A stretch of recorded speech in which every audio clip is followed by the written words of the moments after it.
The shock plan, first announced by French President Emmanuel Macron earlier this week, was discussed during an EU defence meeting in Sofia, Bulgaria yesterday. The chief of EU security, Federica Mogherini, praised the European Intervention Initiative, which would be separate from other EU defence initiatives. However, the shock plot, that will ensure Britain remains tied to the European Union partners even after Brexit, also received the backing of a British government minister. Speaking in Sofia, the British Junior Defence Minister Frédéric Curzon said Downing Street was very keen to support French President Emmanuel Macron's plan for a European force that could be deployed rapidly around the world.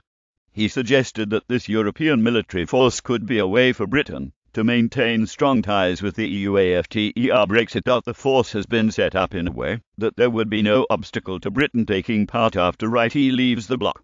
Following the meeting, Ms. Mogherini said, "We have focused in particular on a flagship project in terms of NATO cooperation, and that is military mobility, where we have the purpose to allow for smooth and efficient movement of military forces across the European Union and beyond, removing existing procedural and regulatory obstacles, but also reinforcing the EU infrastructures for the transportation of military equipment." The meeting was also attended by members of the UN, NATO, the European Commission, the European Union Military Committee, the EU military staff and other EU organizations.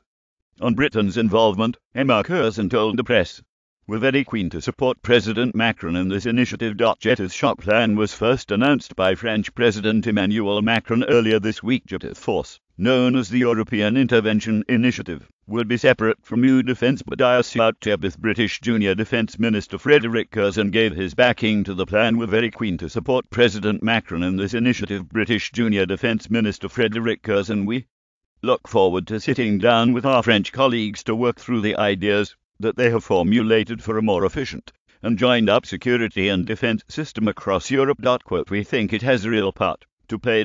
Earlier this week, the EU announced plans to spend nearly €20 billion on defence in its budget for 2021 to 2027, most of which will go on research and developing new military technologies for the bloc.